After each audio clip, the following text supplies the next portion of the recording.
Halo semuanya, perkenalkan nama saya Dewi Sara Surani Saputri.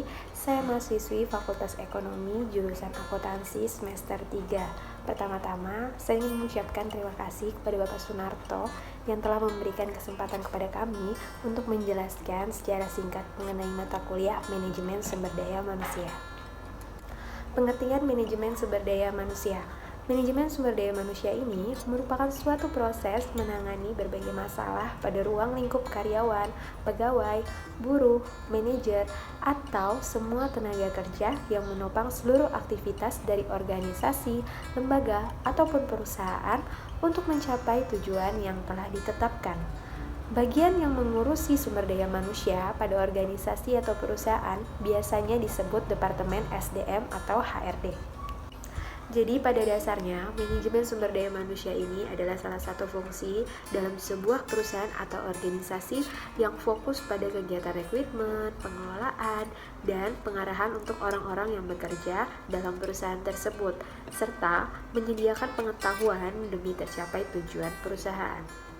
Selain itu, manajemen dan departemen SDM juga bertanggung jawab untuk mengembangkan perusahaan dengan menerapkan seluruh nilai dan budaya perusahaan, juga memastikan bahwa perusahaan memiliki tim yang baik dan solid dan memahami pemberdayaan karyawan. Jadi manajemen sumber daya manusia memiliki fungsi yang perlu kita ketahui dan bisa dipraktekkan dalam perusahaan kita, yaitu yang pertama, perencanaan ataupun planning. Salah satu fungsi perencanaan manajemen sumber daya manusia yaitu upaya sadar dalam pengambilan suatu keputusan yang sudah diperhitungkan dengan matang mengenai hal apa saja yang akan dilakukan di masa mendatang oleh suatu perusahaan untuk mencapai tujuan yang sudah ditetapkan. Lalu yang kedua ada rekrutmen. Menurut Semmelhorst menyatakan rekrutmen ini merupakan suatu proses dalam penahikan kandidat bermutu untuk mengisi posisi-posisi yang kosong. Jadi perekrutan ini bisa memberikan suatu peluang kerja pada orang-orang yang memiliki kemampuan dan keterampilan yang memenuhi kualifikasi dan spesifikasi dari pekerjaan yang tersedia untuk mencapai tujuan perusahaan. Yang ketiga adalah seleksi.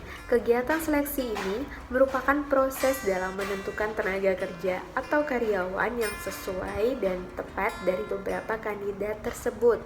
Tahap pertama yang diperlukan setelah menerima surat lamaran adalah memahami riwayat hidup atau CV pada pelamar kerja. Selain itu, dari riwayat hidup dilakukan penyaringan antara pelamar kerja yang nantinya akan dipanggil dengan pelamar yang gagal dalam memahami standar kualifikasi. Kemudian, kandidat yang telah terpilih dipanggil untuk diuji baik tertulis, wawancara, atau proses uji seleksi yang lain sebelum diterima bekerja di perusahaan tempat melamar. Lalu yang keempat ada orientasi, pelatihan, dan pengembangan. Biasanya pelatihan atau training ini merupakan suatu proses pembelajaran untuk memperoleh suatu keahlian, peraturan, konsep, atau sikap untuk meningkatkan kinerja pada karyawan. Pelatihan ini bahkan sudah diatur dalam undang-undang pada tahun 2003. Pelatihan kerja merupakan sebuah aktivitas untuk memberikan, mendapatkan, meningkatkan dan mengembangkan kompetensi kerja, produktivitas, kedisiplinan, sikap serta etos kerja pada tingkat keterampilan dan keahlian tertentu yang sesuai dengan jenjang serta kualifikasi pekerjaan dan jabatan. Lalu yang kelima ada evaluasi kinerja. Jadi evaluasi kinerja ini juga tidak kalah penting dari fungsi manajemen yang lain. Fungsi evaluasi sumber daya manusia ini juga tidak berdiri sendiri karena berhubungan erat dengan fungsi pemantauan dan fungsi pelaporan dan berguna supaya perusahaan tidak lagi melakukan kesalahan yang sama.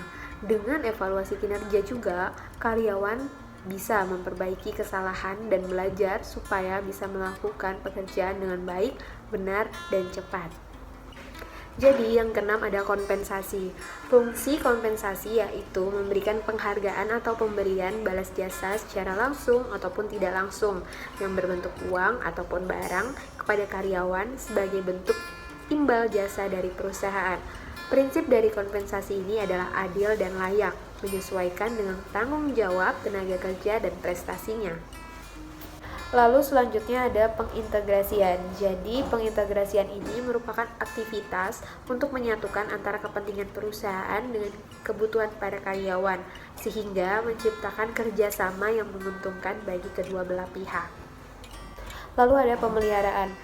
Dari fungsi pemeliharaan ini merupakan aktivitas untuk memelihara atau bahkan meningkatkan kondisi mental, fisik, dan loyalitas pekerja supaya tercipta adanya kerjasama yang panjang. Lalu yang terakhir ada pemberhentian. Jadi manajemen sumber daya manusia juga mengatur pemberhentian atau pemutusan hubungan kerja yang merupakan pengakhiran suatu hubungan kerja perusahaan dengan tenaga kerja yang disebabkan oleh sesuatu hal yang mengakibatkan hak dan kewajiban berakhir antara pemberi kerja perusahaan dengan karyawan. Kalian sudah tahu belum kalau persaingan global dalam perusahaan multinasional tidak hanya bisa kita hadapi dengan menyediakan sumber daya manusia yang memiliki kompetensi tinggi di bidangnya saja, tetapi lebih dari itu, suatu perusahaan harus memiliki strategi dan valuable asset, yaitu sumber daya manusia yang memiliki komitmen, berwawasan luas tentang perusahaan di negara lain, maupun bersaing menghadapi tantangan dan cepat beradaptasi dengan lingkungan baru. Sumber daya manusia juga harus didistribusikan dan dialokasikan sedemikian rupa dengan cara tertentu sehingga dapat menyediakan keunggulan bersaing. Pengelolaan tenaga kerja asing dalam hal ini, experience merupakan penugasan ke luar negeri harus dilakukan dengan baik oleh perusahaan-perusahaan besar dan dengan pilihan strategi yang tepat merupakan upaya untuk mencapai tujuan perusahaan. Selain itu, manajemen sumber daya manusia harus bisa menunjukkan kemampuan dan nilai yang mereka jalani dengan melindungi perusahaan dari berbagai masalah, seperti tuntutan hukum dalam beberapa kasus.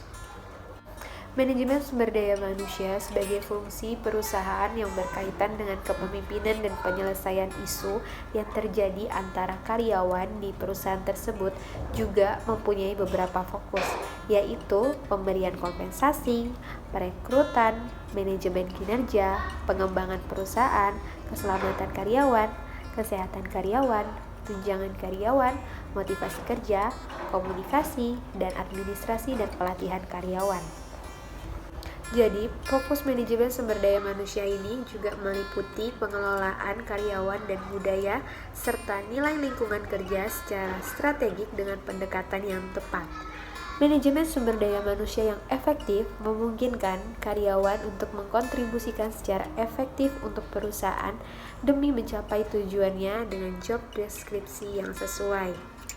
Kalau sebelumnya fungsi manajemen sumber daya manusia adalah mengerjakan urusan administrasi dan transaksional, kini fungsi dan fokus manajemen sumber daya manusia diharapkan mampu terlibat dalam pemanfaatan karyawan secara strategis dan memastikan bahwa program untuk karyawan bisa memberikan dampak positif pada perusahaan.